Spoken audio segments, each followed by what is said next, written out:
Live from Johannesburg in South Africa. A U.S. Secretary of State Marco Rubio has announced a campaign aimed at dismantling what he describes as a threat the International Criminal Court poses to U.S. sovereignty. The initiative will involve a whole of government approach to systemically limit the court's ability to operate, investigate, or prosecute American service members and government officials. In a statement, the State Department said no diplomatic measures would be ruled out.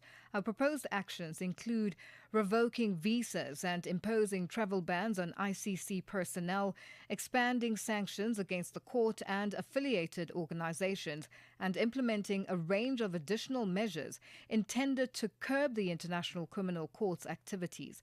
And for more on this, we are joined on the line by Dr Christopher Isike, a professor of African politics and international relations in the Department of Political Sciences, University of Pretoria. Prof, good afternoon, and thank you for joining us on Africa Update. Good afternoon, and thank you for having me. Prof, what is your take on this campaign that has been launched by the U.S. aiming to dismantle what it describes as the threat the International Criminal Court poses to its sovereignty? Well, this campaign by Rubio and under the current Trump administration represents an escalation of the tensions that have been historically in place between the United States and the ICC from when the Rome Statute was signed in 1998 to when President Bill Clinton first signed the treaty but did not ratify it, as he didn't take it to the Senate, the U.S. Senate, to approve. So if you look at the history of the court's relationship with the United States, from the Clinton era to George Bush to the first Trump administration, and then Biden, the relationship between the courts and the U.S. has been one of ambivalence. Where for example, under the Clinton administration, he deliberately chose not to submit it to Senate for ratification because he was worried about protections for U.S. military personnel, right? So the U.S. Therefore signed the treaty, but never really became a state party. And this kind of mild engagement with the courts continued under President George Bush, that replaced Clinton, but in his case, following the September 11 attacks on the U.S., he took what was regarded as strong measures then by formally on signing the Rome Statutes in 2002, and then also, of course, passed the American Service Members Act, negotiated several bilateral immunity agreements that would protect American military personnel from prosecution by the courts. So from then on, it's been off and on with the first Trump administration, sanctioning the ICC prosecutor, Fatou Bensouda, if you remember, in 2017, and then he imposed visa restrictions, condemned investigations into Afghanistan, and of course rejected the court's jurisdiction over alleged US war crimes. That then, at that time, was seen as the biggest repudiation of the US on the courts. And we thought that was going to be it until the Biden administration came again in 2020 to resume office in 21, and then maintained that the ICC lacks jurisdiction over Americans, but lifted some of the Trump era sanctions, therefore maintained the long-standing relationship or the long-standing position the US had, right? So it was back and forth until the current administration, where now we see Rubio,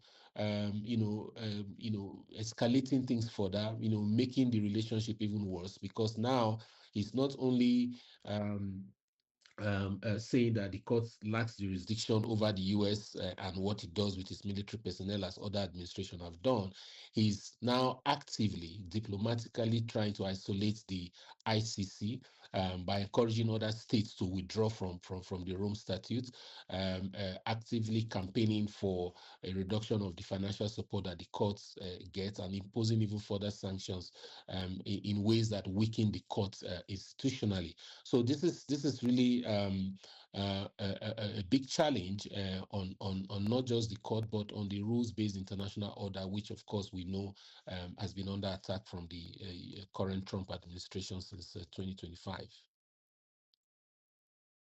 Has historically focused many investigations on African countries, leading to criticism or bias. Now, how does this latest US stance affect debates about the court's role in Africa? Well, look, in Africa, it presents a more complex picture.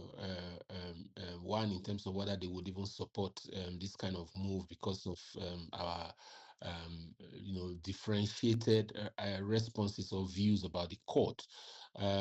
You will recall that there are many governments in the continent, including even South Africa at some point, that criticized the ICC for disproportionately prosecuting African leaders, and at some point the AU even debated collective withdrawal.